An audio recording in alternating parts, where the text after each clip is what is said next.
Hello, good evening सभी को। आप सभी का द एसएससी केव के यूट्यूब चैनल पर वेलकम है। आज की वीडियो जो है आपको रेलवे एनटीपीसी एग्ज़ाम के बारे में बहुत से लोग जानना चाहते हैं और ये क्या है और कैसे वर्क करता है, क्या-क्या चीज़ें सिलेबस आती हैं, कितने नंबर का आपसे क्वेश्चन पूछा जाता है, कितने नेगेटिव मार्किंग होती है, क्या-क्या चीज़ें आपको ज़्यादा पढ़ने की ज़रूरत है और कैसे आप एनटीपीसी को जो है फर्स्ट अटेम्प्ट में क्लियर कर सकते हैं। तो इन सभी पे बात करने वाले हैं आज के इस वीडियो में। तो आप लोग कहीं मत जाइएगा, इस वीडियो को शुरू से लेके अंत तक देखिएगा। आपको तमाम जितने भी तरीके की रेलवे एनटीपीसी में जो डाउट रहता है उसका मैं आज निवारण करने वाला हूँ। तो चलिए बिना टाइम वेस्ट किए आज मैं आप सभी के बीच में रेलवे एनटीपीसी एग्ज़ाम के बारे में डिस्कस करते हैं। और जो लोग चैनल पर नए हैं ना, चैनल पे नए वाले लोग सब्सक्राइब कर लीजिएगा और वीडियो को जो आपके दोस्त वगैरह हो गए या फिर कोई और हो गया, उनको ज़रूर ये वीडियो शेयर करिएगा जिससे उनको भी रेलवे एनटीपीसी के बारे में पूरे अच्छे तरीके से जानकारी मिल पाए। तो चलिए बिना टाइम वेस्ट किए वीडियो को शुरू करते हैं। उससे पहले सभी लोग टेलीग्राम चैनल से जरूर जुड़ जाइएगा, जिसका मैंने लिंक आपको डिस्क्रिप्शन बॉक्स में और साथ में यही वाला चीज़ अगर आप जाके टेलीग्राम पे भी सर्च करेंगे तो आपको द एसएससी केव का यूट्यूब चैनल मिल जाएगा, जहाँ पे ऑलरेडी 250 लोग जुड़ चुके हैं। चलिए शुरुआत करते हैं आज की वीडियो की। देखिए आप सभी का डाउट रहता है कि रेलवे एनटीपीसी क्या है। तो पहला ही मैंने स्लाइड इसीलिए रखा है कि इंट्रोडक्शन टू एनटीपीसी एग्ज़ाम, मतलब कि एनटीपीसी आखिर क्या है। देखिए ओवरव्यू जो है यहाँ पे मैं देने की बात करता हूँ। देखिए एनटीपीसी के बारे में इन्होंने काफ़ी अच्छा मैंने यहाँ पे लिख के आप सभी को बताया है कि the railway NTPC exam is crucial for those seeking government in this sector, offering numerous vacancy and career growth opportunities for successful candidate. यानी कहने का आपको हिंदी में भी हम सारी चीज़ें बताएंगे, आपको बोलेंगे इंग्लिश में और हिंदी में भी सारी चीज़ें आपको बताएंगे। देखिए ये जो कह रहा है कि ये जो रेलवे का एनटीपीसी का एग्ज़ाम है ना, ये जो गवर्नमेंट जॉब जो लोग लेना चाहते हैं रेलवे में, उनके लिए एग्ज़ाम एजेंसी है जो एग्ज़ाम कंडक्ट कराती है रेलवे के द्वारा। तो वही ये एनटीपीसी की बात यहाँ पे कर रहा है। आइए नेक्स्ट स्लाइड ले लेते हैं। देखिए की फैक्ट, अब की फैक्ट के बारे में हम लोग क्या क्या जानने वाले हैं। यहाँ पे हम लोग वैकेंसी के बारे में बात करेंगे, क्या क्या वैकेंसी आती हैं इसके अंदर। उसके अलावा एलिजिबिलिटी जानेंगे और वहाँ पे फ्रीक्वेंसी जानेंगे। तो ये 3 चीज़ों पे हम लोग नीचे यहाँ पे बात करने वाले हैं इस स्लाइड में। तो देखिए सबसे पहले जो यहाँ पे हम लोग वैकेंसी की बात कर लेते हैं। तो जो वो ये इसका वैकेंसी है, the railway NTPC exam offer thousands of job opportunity. जैसे कि आप सभी लोगों को पता है कि इस बार जो वैकेंसी आई है वो 5000 प्लस वैकेंसी यहाँ पे आई है। हम एक रफ डाटा आपको बता रहे हैं, ये ज़्यादा ही है इससे। तो 5000 प्लस वैकेंसी 2025 में देखने को मिली है। और जो लोग भी इसके लिए टारगेट कर रहे हैं वो लोग के लिए और भी आगे मैं बहुत डीप तरीके से सारी चीज़ें बताने वाला हूँ। तो पहले बता दिया कि वैकेंसी जो है वो 5000 प्लस होने वाली है। इसके अलावा अगर आप इसमें ग्रेजुएशन पास होना चाहिए। बाकी फर्दर मैंने आपको नोटिस जो है वो आपको टेलीग्राम चैनल पे भी पूरे अच्छे तरीके से डाल दिया है। तो आप में यहाँ पे ग्रेजुएशन होनी चाहिए। और इसके बाद यहाँ पे कह रहा है frequency the NTPC exam is conducted periodically by the railway exams usually every year. हाँ, अभी तो फ़िलहाल जो है, अभी देखिए एनटीपीसी 2024 का आया था वैकेंसी लगभग 7000 के तकरीबन, वो 7000 या 8000 के एक रफ आइडिया बता रहा हूँ, 7 या 8000 के तकरीबन वो वैकेंसी आई थी ग्रेजुएट लेवल की। इस बार जो ग्रेजुएट लेवल की जो वैकेंसी आई है वो आपको आई है 5000 प्लस आई है। तो ये हर साल तो लगभग पिछले 2 साल से मैंने देख रहा हूँ कि करा ही रहा है। तो हो सकता है कि 26 में ये वैकेंसी आए और अच्छा खासा वैकेंसी देखने को मिले, तो उसकी बातें मैं वहाँ पे करूँगा। यहाँ पे मैं 25 के लिए टारगेट करके आपको बता रहा हूँ। तो यहाँ पे हर साल जो है आपको ये एनटीपीसी के एग्ज़ाम के थ्रू आपको स्टेशन मास्टर और अदर जितने भी तरीके की पोस्ट आती हैं वो मैं आगे बात करने वाला हूँ। चलिए नेक्स्ट स्लाइड ले लेते हैं। नेक्स्ट स्लाइड में हम लोग जानेंगे रजिस्ट्रेशन प्रोसेस। अब देखिए रजिस्ट्रेशन प्रोसेस जो है वो आपको step by step guides for aspirants, यानी कि स्टेप बाय स्टेप कैसे करना है। तो आपको मैं डिस्क्रिप्शन बॉक्स में आरआरबी एनटीपीसी का जहाँ से आपको फॉर्म अप्लाई करना है उसका मैंने आपको वेबसाइट का लिंक जो है आपके अपने डिस्क्रिप्शन बॉक्स में दे दिए हैं। और डिस्क्रिप्शन बॉक्स में जाएंगे, वहाँ पे आप क्लिक करेंगे तो आप सीधे रेलवे के जो ऑफिशियल वेबसाइट है वहाँ पे आप पहुँच जाएंगे। और जो लोग नहीं वहाँ से जुड़ना चाहते हैं वो लोग भी अपना आरआरबी एनटीपीसी करके अपना सर्च कर सकते हैं, वहाँ से भी आप देख सकते हैं और ज्वाइन कर सकते हैं। तो देखिए यहाँ पे जो है रेलवे एनटीपीसी का जो एग्ज़ाम है, यहाँ पे आपको पहले तो आपको वेबसाइट पे विज़िट करना है, उसके बाद आपको फिल फॉर्म करना है, यानी कि फॉर्म फिलअप करना है। ये आपको फॉर्म फिलअप का हो गया। और जो अपलोड रिक्वायरमेंट डॉक्यूमेंट्स, यानी कि जो डॉक्यूमेंट्स आपसे मांगा गया है वो आपको देना है, और आपको फ़ी 500 रुपये देना है। ये भी आपको मैं अभी बता देना चाहता हूँ। देखिए 500 रुपये आपको फ़ी यहाँ पे जनरल वालों के लिए, ओबीसी वालों के लिए होने वाला है। लेकिन आप टियर 1 में आप अगर एग्ज़ाम देने जाते हैं तो आपका जो है वो 400 रुपये आपको रिटर्न लगभग 400 या उससे कम ही आता है, जैसा कि मैंने स्टूडेंट से सुना है। तो 400 से थोड़ा सा कम भी आता है। तो 400 एक मतलब एवरेज मान के चलते हैं कि वो आपको पैसे वहाँ पे रिफ़ंड आ जाता है। तो यहाँ तक ये रजिस्ट्रेशन का प्रोसेस हम लोगों ने देख लिया। इसके अलावा हम लोग बात करेंगे सब्जेक्ट वाइज सिलेबस, क्या क्या चीज़ें यहाँ पे पूछी जाती हैं। तो इसमें 3 चीज़ें ही आपसे मिनिमम पूछी जाती हैं, ध्यान रखिएगा। ये प्री भी होगा, प्री का भी बता रहा हूँ, यानी कि CBT 1 के बारे में बात कर रहा हूँ और CBT 2 के बारे में भी बात कर रहा हूँ। देखिए आपसे 3 चीज़ें ही सबसे ज़्यादा इसमें पूछी जाती हैं। पहला जो हो गया, आपको जनरल अवेयरनेस के बारे में पता होना चाहिए, मैथमेटिक्स के बारे में पता होना चाहिए और रीजनिंग के बारे में पता होना चाहिए। आप लोगों में से बहुत से लोग ये वीडियो रिकॉर्डेड भी देखेंगे और बहुत से लोग जो है वो बाद में भी देखेंगे। तो और ये जितने भी मैंने सब्जेक्ट बताया ना, ये बहुत से लोग वीडियो अलग अलग चैनलों पे देख चुके होंगे। तो ऐसा नहीं है। अब बहुत से लोग सोचेंगे कि हमारा ही वीडियो क्यों देखना, आप अदर का भी वीडियो देख सकते हैं, आपको पता चल जाएगा कैसे आपको चीज़ें वहाँ पे एक्सप्लेन की गई है। तो यहाँ पे जनरल अवेयरनेस हो गया, मैथमेटिक्स हो गया और रीजनिंग हो गया। काफ़ी लोग ये सब्जेक्ट कई बार जानते भी होंगे, मैं सबके लिए बना रहा हूँ ये वीडियो। जो लोग नहीं जानते NTPC क्या है, सब्जेक्ट क्या क्या होता है, कैसे तमाम जितने भी तरीके के डाउट रहता है, मैं इस वीडियो में क्लियर कर रहा हूँ। देखिए जनरल अवेयरनेस में आपको सबसे पहले तो स्टैटिक जीके आ जाएगा, फिर आपको करंट अफेयर आएगा, हिस्ट्री आएगा, जियोग्राफी आएगा और जनरल नॉलेज जो कि मैंने बता दिया। और साइंस में आपका फिजिक्स भी आएगा, केमिस्ट्री भी आएगा और बायोलॉजी भी आएगा। तो ये जितने भी तरीके की जनरल अवेयरनेस होता है, जैसे मैंने बताया physics, chemistry, geography, biology, polity और ये साइंस में आपका फिजिक्स, केमिस्ट्री और बायोलॉजी, फिजिक्स, केमिस्ट्री और बायोलॉजी साइंस में। तो ये चीज़ें आपसे जनरल अवेयरनेस में पूछेगी। इसके अलावा मैथमेटिक्स में आपसे पूछेगा अर्थमेटिक, यानी कि बेसिक अर्थमेटिक जो होता है, अलजेब्रा पूछेगा, ज्योमेट्री पूछेगा, डाटा इंटरप्रिटेशन पूछेगा और आपको बहुत सारे मतलब प्रॉब्लम सॉल्विंग स्किल्स, यानी कि जो जैसे आप लोग पता होगा कि कुछ ऐसे ट्रिकी क्वेश्चन भी देखने को मिलेंगे मैथमेटिक्स में।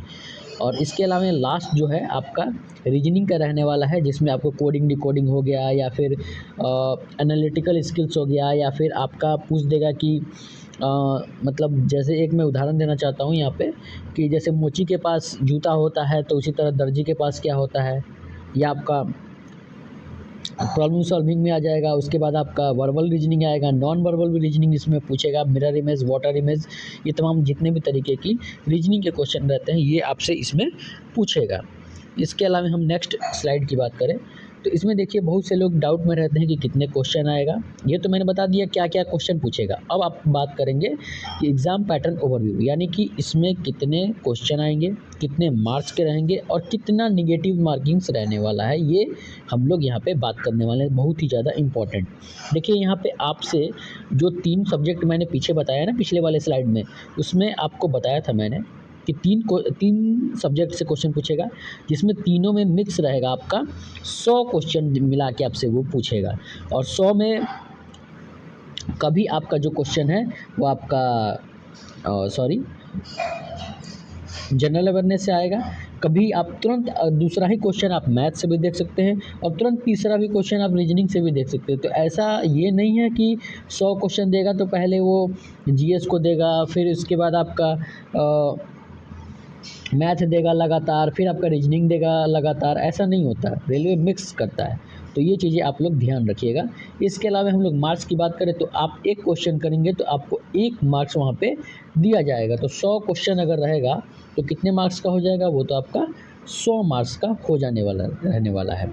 और इसके अलावा आपके 3 अगर आपने गलती कर दिया तो आपको 1 क्वेश्चन का मतलब सही वाला भी आपका गलत आ जाएगा, तो 1/3 इसका वहाँ पे निगेटिव मार्किंग रहता है।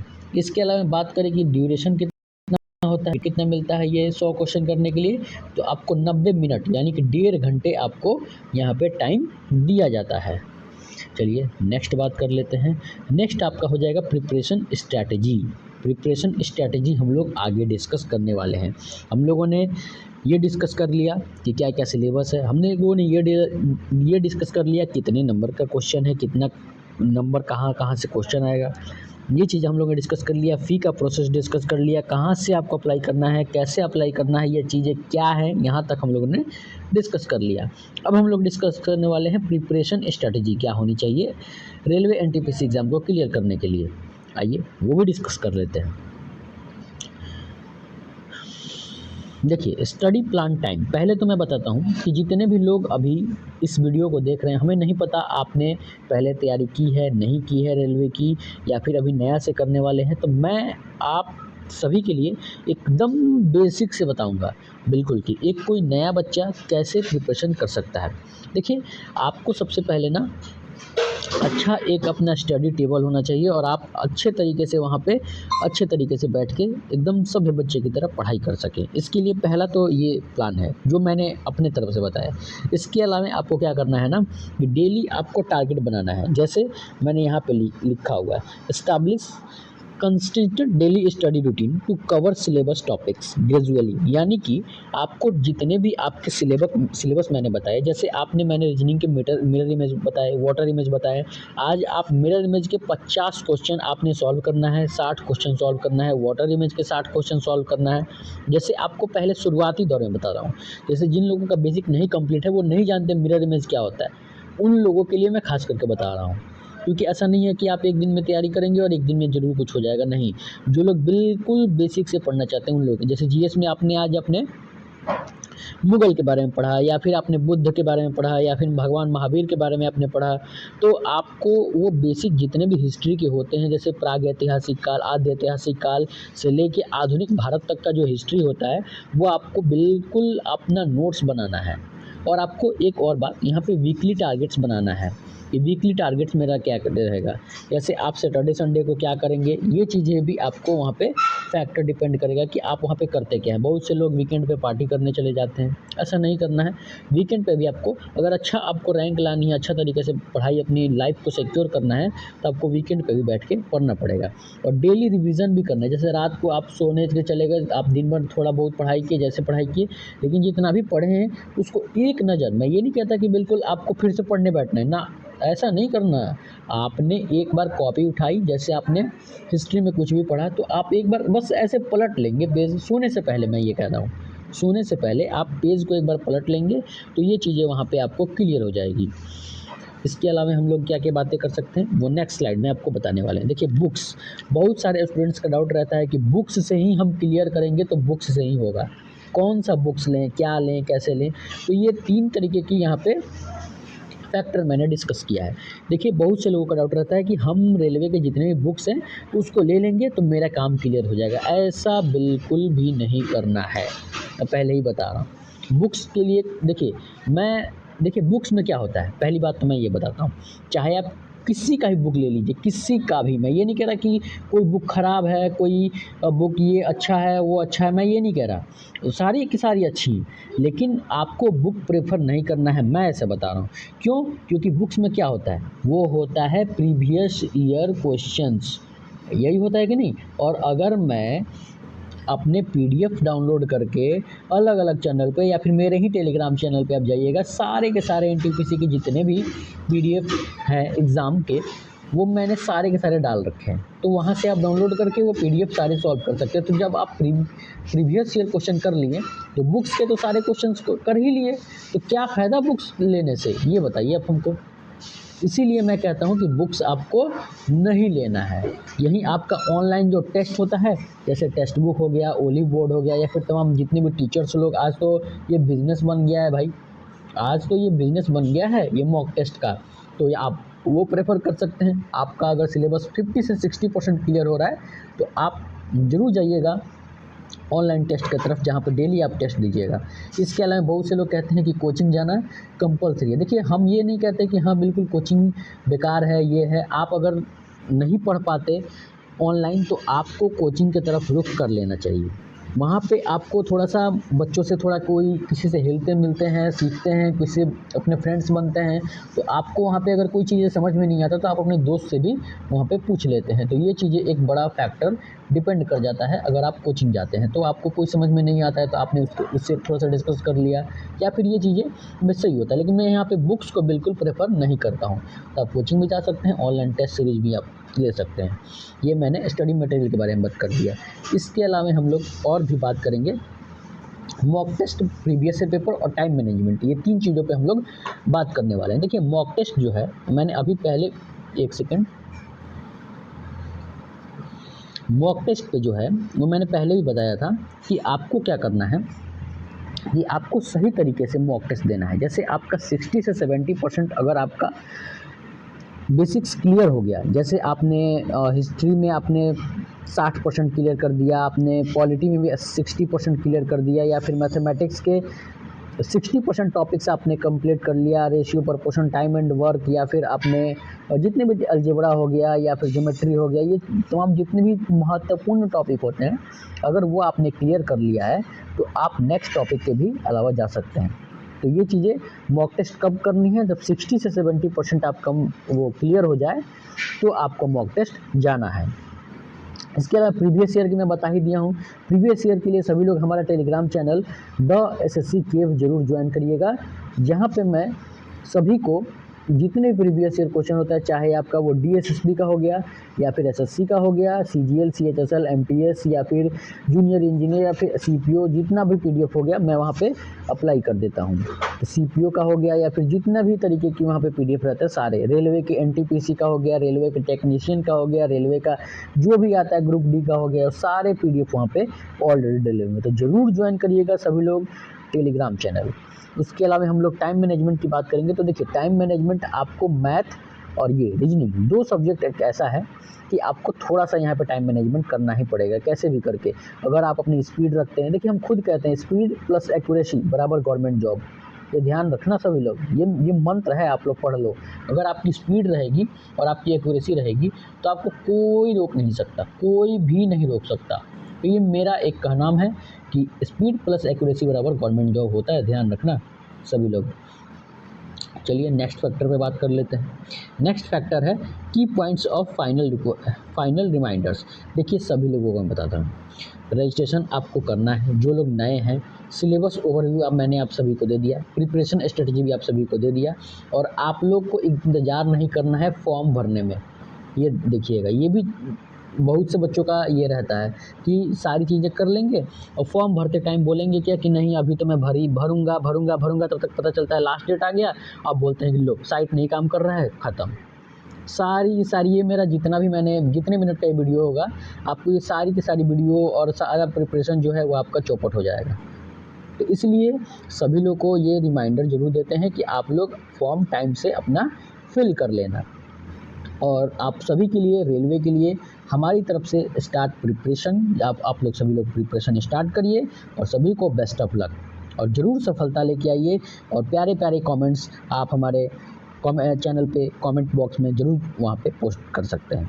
और इसके अलावा जितने भी लोग अभी तक टेलीग्राम चैनल से नहीं जुड़े हैं ना, और जितने भी लोग सब्सक्राइब नहीं किए हैं, सब्सक्राइब कर लीजिएगा, और वीडियो अच्छा लगा हो तो लाइक कर दीजिएगा, और टेलीग्राम से सभी लोग ज़रूर जुड़िएगा, जहाँ पे इसी तरीके की मैं जितने भी वैकेंसी आएगी उससे रिलेटेड जितने भी तरीके की डाउट रहेगा वो मैं तमाम जितने भी चीज़ें का आपको मन में आ सकता है वो सारी की सारी मैं एक ही वीडियो में कंप्लीट कर देता हूँ। इसीलिए, और एक बात और सभी को बता दें कि जल्द ही हमारी यहाँ पे एक और वीडियो आने वाली है जहाँ पे कट ऑफ के बारे में बहुत सारे लोग बोल रहे हैं। तो कट ऑफ वाली वीडियो भी मैं कल या परसों में लेके आऊँगा, जहाँ पे हम लोग एक्सपेक्टेड कट ऑफ के बारे में बात कर रहे होंगे। और जो लोग ज्वाइन नहीं किए जरूर ज्वाइन करिएगा, और वीडियो अच्छी लगी हो तो वीडियो को शेयर करिएगा, वीडियो को लाइक कर दीजिएगा, और दूसरों तक ये वीडियो जरूर शेयर करिएगा। और कोई डाउट रह गया हो तो उसको आप हमारे कमेंट बॉक्स में डाल दीजिएगा, जहाँ पे मैं उसका रिप्लाई टेक्स्ट के द्वारा आपको कर दूँगा। तो उम्मीद करते हैं वीडियो अच्छी लगी है। तब तक के लिए tata bye bye, thank you.